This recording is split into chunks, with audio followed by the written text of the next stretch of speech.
وأصلي وأسلم على نبينا محمد وعلى آله وأصحابه ومن اهتدى بهديه إلى يوم الدين.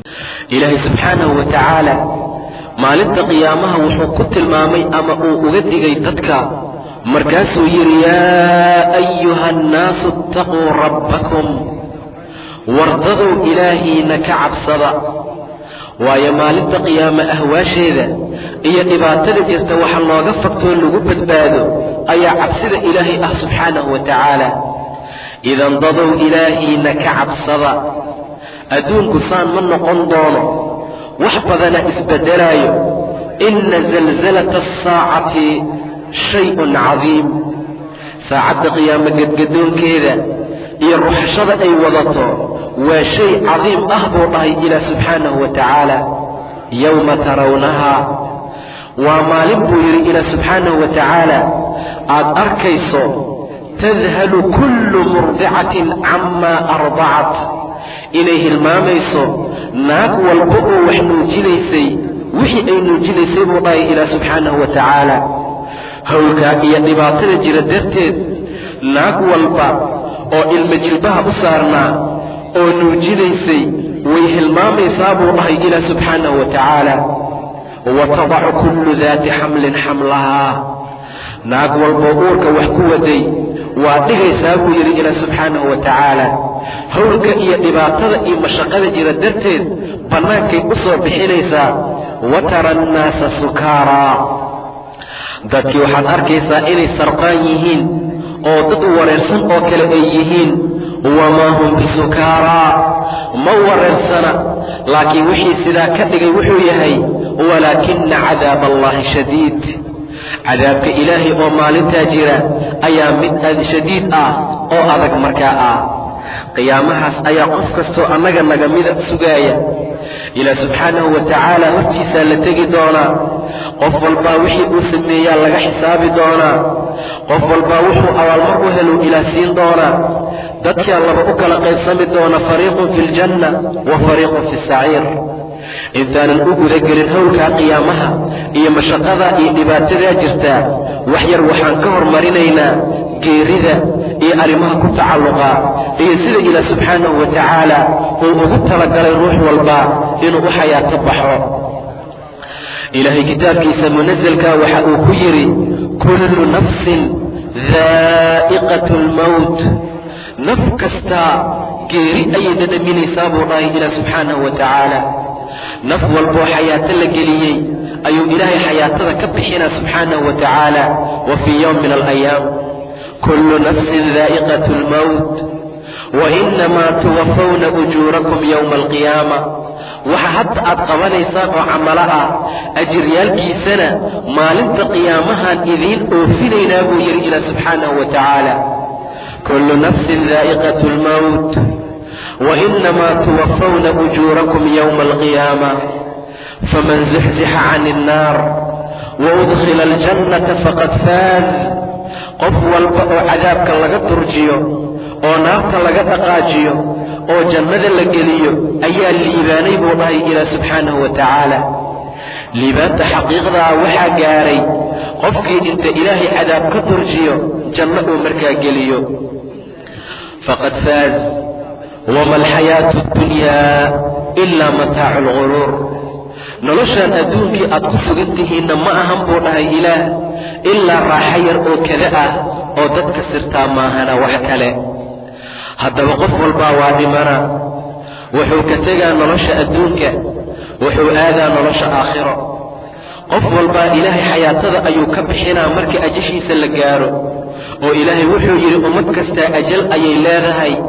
faidaa jaa'a ajalhum laa yasta'khiruuna saacatan walaa yastaqdimuun. ajasheeda haddii la gaaro saacadna laga digdhigi maayo, saacadna loo hormarin maayo buu dhahay ilaah subxaanahu wa tacaala. haddaba walaalayaal waxaana sugaaya xayaato baxa, waxaana sugaaya sakaraad aad iyo aad u dhibaato badan. waxaa aad iyo aad u fiican inaan u diyaargaroobno si ilaahay subxaanahu wa tacaala uu noogu naxariisto marka la gaaro ajasheena iyo dhimashadeena. qof walbaa wax buu ilaahay ku sababaa subxaanahu wa tacaala. qofbaa wuxuu ku dhimanaa shil baabuur, qofaa wuxuu ku dhimanaya macarika iyo dagaal, qofaa wuxuu ku dhimanaa asagoo gurigiisa jooga, qofaa qof kale lagu sababaa. ilaahay ajasha sabab ayuu u yeelaa subxaanahu wa tacaala. wamaa kaana linafsin an tamuuta ila biidni illaah kitaaban mu'ajala. naf ma dhimata buu dhahay ilaah subxaanahu wa tacaala, ilaa hadday dhimanaysana waa idin alla subxaanahu wa tacaala.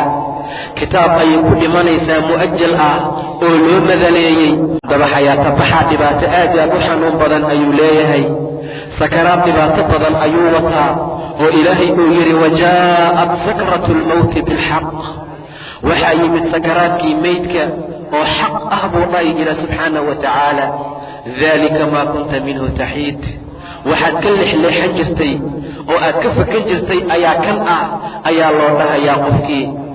haddaba marka sakaraadkaa dhibaatada badan la gaaro, ilaahay subxaanahu wa tacaala diinkiisa haddaan aaminno, ilaahay waa noo naxariisan doonaa cinda ixtidaarinaa, marka ay nagu soo xaadirta geerida. laakiin haddaan macaasi ilaah ku socono oo ilaahay aan caasino subxaanahu wa tacaala, aan ka tagno daacadiisa iyo diinkiisa, ilaahay nooma naxariisanaya subxaanahu wa tacaala marka sakaraadkeena iyo xayaatabaxeena markaa la gaaro. rasuulka waa sakaraaday salawaatullaahi wasalaamun calayh. caaisha waxay tiri markaan arkay sakaraadka nebiga, wallaahi sakaraad ka dambeeyaa kama naxin markaan arkay. nebiga salawaatullaahi wasalaamun calayh, allaahuma acinnii calaa sakaraati almowt wa ghamaraati almowt ayuu dhahayay bay tiri caaisha. ilaahayow iiga gargaaroo iiga kaalmay sakaraadka xanuunkiisa iyo dhibaatada markaa uu wato. inna lilmowti la sakaraat ayuu yidhi nebiga sala allahu calayhi wasalam. meydka wuxuu wataa sakaraad aad iyo aad u xanuun badan oo dhibaato badan. sakaraadka ayaa qofka soo xaadiraaya oo u soo gelaaya. ilaahay ayaa ka hadlay subxaanahu wa tacaala, kallaa idaa balagat altaraaqiya waqiila man raaq buu dhahay ilaah subxaanahu wa tacaala. wardadoo waxaad ka warantaan marka nafsadda ay kalxamaha soo gaarto oo qofka xayaatabax uu gaaro oo yaqiinsada inuu adduunka ka tegaayo, kallaa idaa balagat altaraaqiya waqiila man raaq. dadkuna ay dhahayaan yaa ku tufaaya maanta, yay tuftiisa anfici doontaa qofkan. waqiila man raaq wadanna annahu alfiraaq. qofkaa sakaraadka ahna yaqiinsaday inuu faaruqaya buu dhahay ilaah subxaanahu wa tacaala, inuu adduunkaba ka socdo ayuu markaa yaqiinsaday, inuu meeshaa ka tegaayo ayuu yaqiinsaday. maanta wixii ka dambeeya inuusan ehelkiisa iyo xaaskiisa iyo ilmihiisa uusan arki doonin, uu ka dhex baxaayo ayuu yaqiinsaday. maanta wixii ka dambeeya inuusan wax la cuni karin, wax la cabi karin, oo la sheekaysan karin ayuu yaqiinsaday. sidaa darteed ayuu ilaah subxaanahu wa tacaala yidhi, dadku waxay leeyihiin man raaq wadanna annahu alfiraaq. qofkaana wuxuu yaqiinsaday faaruqitaan uu adduunkii faaruqaayo, faaruqitaan gogoshiisii iyo gurigiisii iyo ahalkiisii uu faaruqaayo ayuu yaqiinsaday buu dhahay ilaah subxaanahu wa tacaala. haddaba sakaraadkaa dhibaatada badan ayaa aad iyo aad u wanaagsan inaan xasuusnaano mar walba oo qalbigeenna uu ku jiro. nebigu wuxuu yidhi salawaatullaahi wasalaamuhu calayh, akhiruu dikra haadimu alladaat. waxaad badisaan xusuusashada midka dadka macmacaanka ka gooya, xusuusashadiisa badiya ayuu yidhi salawaatullaahi wasalaamun calayh. yacni almowt, geerida ayaa loola jeedaa.